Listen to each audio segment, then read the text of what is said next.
Una festa di inizio estate, una festa della pallavolo e di chi la gioca. Veneto Green Cup anche quest'anno, il 13°, ha portato a Casalserugo, nel Padovano, oltre 700 appassionati di questo sport per una 2 giorni di pallavolo green giocata pressoché di continuo sull'erba del campo di calcio comunale.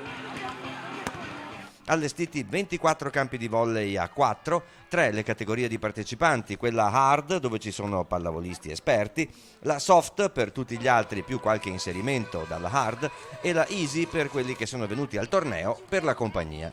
Compagnia che può anche stabilirsi agli impianti sportivi di Casalserugo piazzando la tenda da campeggio.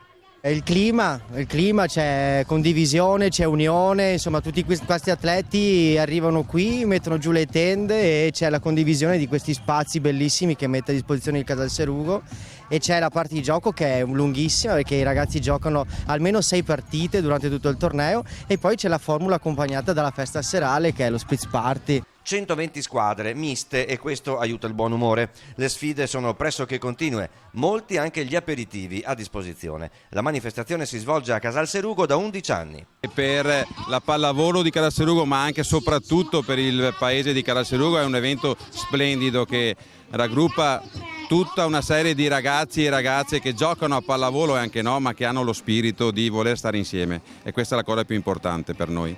C'è un premio in denaro solo per la squadra vincitrice del torneo hard, quello per gli esperti, diciamo, per le altre accessori sportivi, buoni acquisto e bottiglie di vino.